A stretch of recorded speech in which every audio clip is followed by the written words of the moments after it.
Clint Wilson released his debut album Dark Water in 2018, then Another Death in the Family in 2020. He has just released his latest album, LA. We're going to talk about it. Hi, Clint. Hey, so thanks for having me on. That's quite all right. You look nicely rugged up wherever you are. Yeah, Melbourne. It's always cold in Melbourne. Yeah, until it's a stinking hot summer day, and then yeah. 4 seasons in one day, all of that. But we're not talking about Melbourne. We're talking about Los Angeles, because your album is called LA. You recorded it in Los Angeles. How did you come to record there? Yeah, so I recorded Dark Water with Melbourne producer Callum Barter. And after that album, he moved over to LA, and I gave him a hand building his home studio. And after the whole COVID thing, I mentioned to him, we'll come check out the space. And we recorded a track, and it was really cool. And then I took the band back 6 months later and did the album. So when you went to help him build his home studio, was that just like, hey man, I need an extra set of hands, or were you actually interested in the art of studio building? Well, we were over there on a holiday, and I called him up and said, let's catch up for a coffee. And he's like, oh, come and give me a hand. And I've built a home studio, and I used to be a plasterer, so I've sort of been around that sort of stuff for a bit. Yeah, right. Well, you were a very handy friend for him to have. Yeah, I suppose I helped a little bit. Which was probably in the back of his mind when he asked you to come and help. But anyway. Yeah. So, as you said, you recorded Dark Water with him, and you did have a turn around the dance floor with someone else for the second album. But you went back to Callum for number 3. What do you like about working with him as a producer? The first single we did over there was, it was just fresh, and I don't know, it was like something different than something different to what I've done before. So I liked that part of it, and he's just so nurturing and just a lovely dude. It was just, I think surrounding yourself with good people, that's the way to go. Yeah. What was that first single from the album? People Don't Think Like Us. Right. Okay. So that was recorded, maybe 5 or 6 months before the rest of it. Right. Yeah. And as you said, it was a different sound, and this album is a different sound. And it's actually, I'm just going to read the question I wrote, since I did think about the sound. And I'm wondering if the setting of recording in Los Angeles, whether it was the California vibe, for lack of a better term, actually had an effect on how you made the music, because it's a very reflective album lyrically, but the tone is really quite upbeat and sunny, for lack of a better word.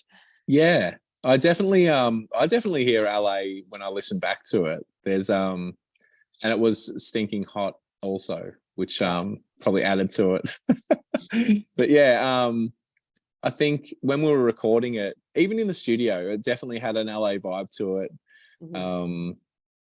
Which the band's all Australian, so it must have just been in the air or in the water. Yeah, because even your voice sounds different to the first 2 albums. And that could just be the songs you were singing on, but it did almost sound like you were looking around smiling while you were singing, if that makes sense.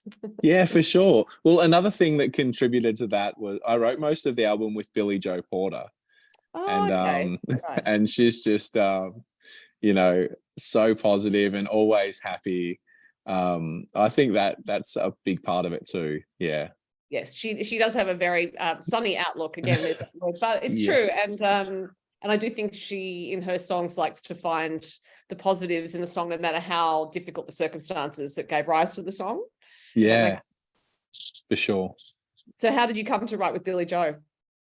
We met at the 2018 Tamworth Festival. I think we've got a lot of mutual friends, and we just kept bumping into each other. And I'm not sure what happened after that. I think it was she's in Coffs Harbour, so we were having Zoom calls and co-writes like once or twice a month over COVID, which was awesome. It was broke the day up a bit.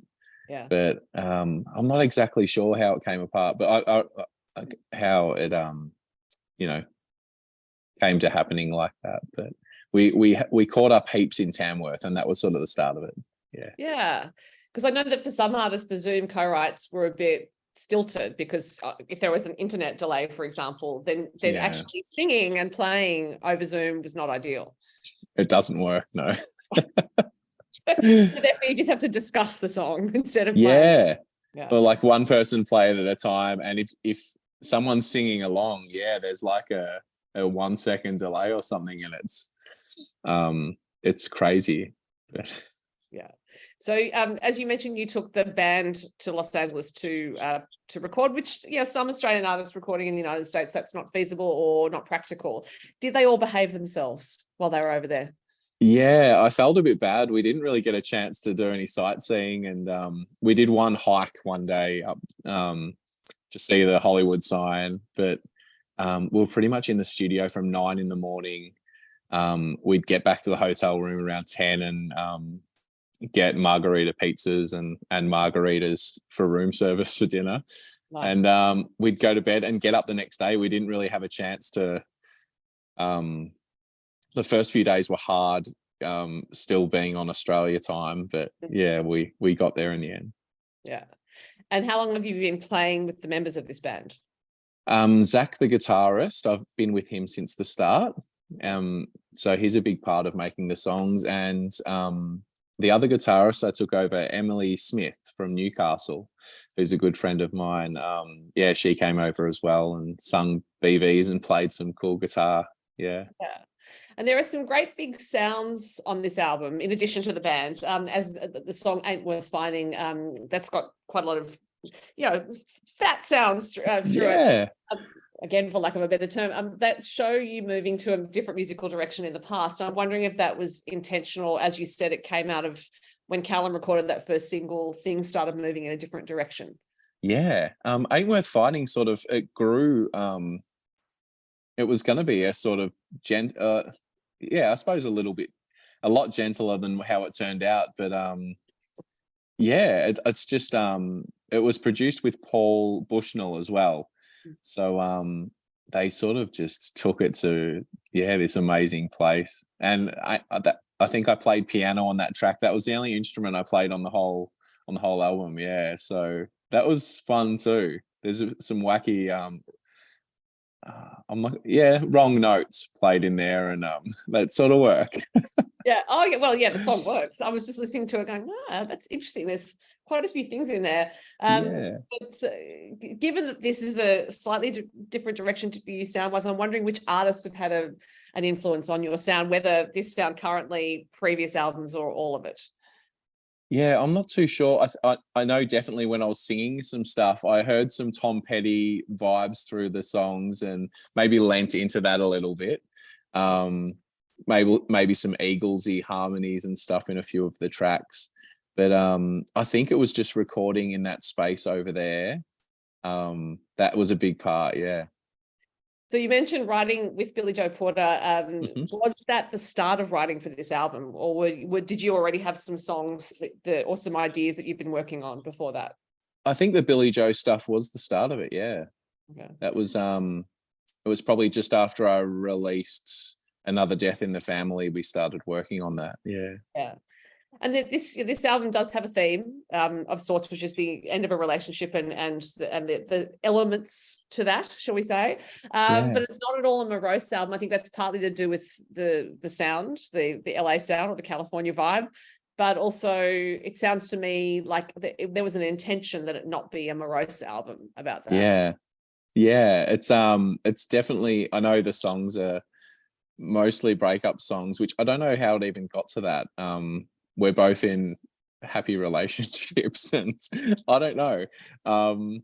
But it's definitely got a more upbeat vibe than my last two releases, which I love. It's a fun sounding album.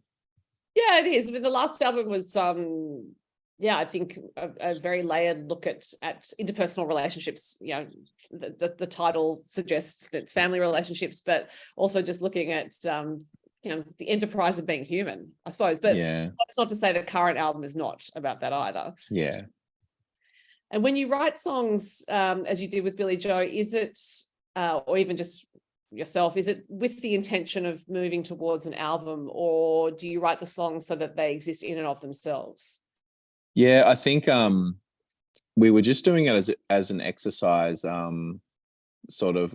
Yeah, we'd catch up for a few, block out 3 hours, write something.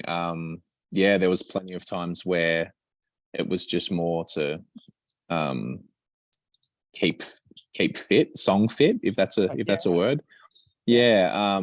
And I just sort of picked the best ones for the album. Yeah. Do you tend to keep yourself song fit, generally speaking? Not at the moment. I haven't felt the urge for maybe the last 4 months to write anything. I think because I've had the album ready to go, I'm hoping that now that it's out, something something flicks in my head and I start writing again. But I've had some ideas popping up, and I'm writing them down in my phone. And we'll get back to writing soon. But now that you've had 3 albums, do you feel like there is a certain rhythm to these things? Like, you have this work building towards, well, you're recording the album, then there's all this stuff that happens towards the release. And then there's the release and doing things around that. From an energy point of view, I imagine it would be quite hard to turn around and write songs straight away after you've done all of that for an album release. Yeah, for sure. I guess I'm just waiting for them to come to me, or I think I'll feel like the time's right to start writing again. But I haven't really, I haven't been picking up the guitar as much as I would when I'm going through a writing phase. Okay. Yeah. So you're not just sitting at home strumming to yourself. Not really. So I think the impression those of us who are not working musicians might think is that you're just sitting around all the time playing the guitar, singing songs. I wish it was like that. I've been learning. A few months ago, we had a lot of Harry Styles playing in the house, so I was learning some Harry Styles songs and having fun with that. But I think the next few months it should start up again, and I'm hoping it does. Anyway, we'll see.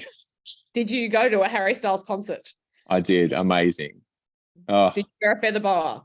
I did. I definitely did. We sorry.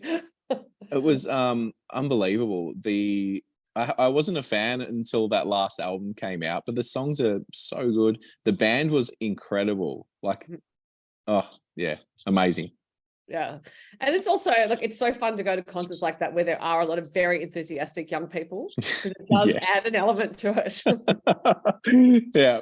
My daughter was one of them. So that was, it was fun to witness. I went to a Shawn Mendes concert a little while ago, and I remember thinking, screaming is a feature of this concert, and I'm just going with it. Yep, exactly the same. I'm sure the artists enjoy it as well. Now, these songs on LA were written to document your experiences, but as an artist, are you also aware that they may have an impact on someone else, that someone may see themselves in them? For sure. I've had a few messages already about some songs, it connected with other people in a completely different way. I was like, I hadn't even thought of the song like that. Right. So that's really cool as well to hear that. Does that give you a particular understanding about your role as an artist, I guess, which is that you may be channeling experiences for someone else and you're not even conscious of all the layers of meaning to the song? Yeah, I'd never thought of it like that, but I guess, in a part, yeah. One song I wanted to mention in particular is Painting, which has the refrain that you're painting with Bob Ross, who was an American painter who had a TV show on PBS many decades ago, but I think there was like a COVID revival of Bob Ross TV series. So how did you come to paint with Bob Ross? So I watched, there was a documentary on Netflix, it was pretty sad, and I watched that, and maybe a few weeks after, I caught up with a Zoom chat with Billy Joe to write a song, and she started off the song. I got a call from my brother, and I'm like, "Oh, is this part of it?" And she's like, "Oh, I don't think so." And I just started writing stuff down, and a bit of it sort of made up, but it was he'd started painting with Bob Ross, right? Like with the TV show, and I'm like, I just watched this documentary the other week, so it was all fresh in my mind, and it was only going to be like a 1 minute, not a joke song, but like a 1 minute song.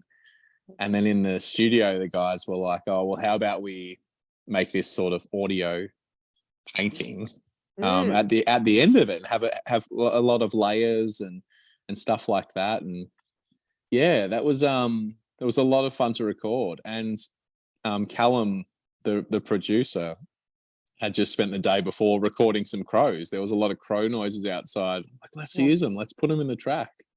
Yeah. So that was fun.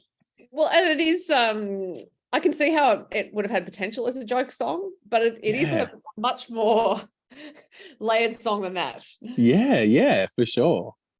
Yeah. Now, the current single is Slow to Trust. What is the story behind that? Again, another breakup song. I'm not sure where it came from, but I just had a few lines, and Billy Joe had a few lines as well that sort of blended together. They were sort of about the same thing, and I can't remember the start of it, but yeah, just about having to put a bit more effort into some relationships at the start. You know, working out if it's worth fighting for or not. Yeah. So now you've mentioned you're not currently playing guitar. I was going to say practicing guitar. You don't need to practice guitar. Oh, no, I do. All right, but it sounds like you don't have some shows right at the moment. But are you looking ahead to doing some shows sometime soon? Yeah, for sure. We've got our album launch coming up next Friday. Okay. So we have been. I've had to learn a lot of the songs again. I hadn't played them in 6 months, so the band and I have been sort of weekly getting together and stuff. And we supported Darlinghurst last Friday, which was amazing. Just being out there again, and yeah, we've got the album launch next weekend in Melbourne. And later on in the year, maybe a Newcastle show and some festivals. Yeah.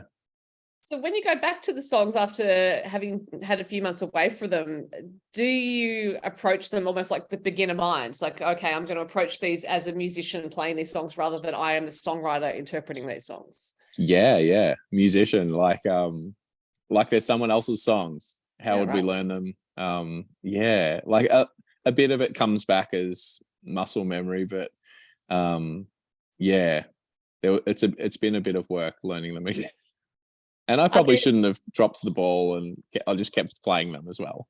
Well, except that I would imagine after a break, there are different things you find in them as the writer and as a performer. Yeah. And like some lines I sing differently, and I'm like, oh, we should have recorded it like that. That's great. But it's all good. Well, that's what live recording is for. Yeah.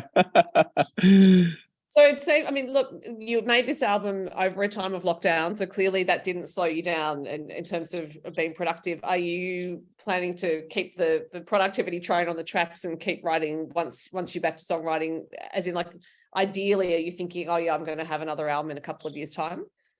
Yeah, it's weird saying it, but because I don't have any songs written. I've got it. Yeah, I don't have any songs written, but next year I'm going to record an album. So yeah, we'll see. Fingers crossed. Well, there's nothing like a deadline to focus the mind. Yeah, that's it. So do you think you go back to LA for that album or stay on home soil? I'm not sure. I've just finished building a studio down here in Melbourne, and a few producer friends are working out of there. So I'll probably I'd love to do one in that space. Yeah. So would you produce yourself, or do you think you need someone else's perspective on your work? I need someone to push me. And I think if I produced myself, I've produced a few songs for myself before, but yeah, I don't think I work best like that. Yeah. I always think is interesting because some people do like producing themselves. Some people are like, no, I need the taskmaster. Yeah. Definitely me. You need the Callum taskmaster or equivalent. Clint, it's a great album. It is a stunning, no pun intended, album in so many ways. And I think it's, even though it's been released in winter, it is I can feel it's coming into spring and summer, and this is a great soundtrack for that time. So I hope people put it on for their parties or play it in the car as they're heading north, for example. Beautiful. Thanks so much, Sophie. Cheers. Bye.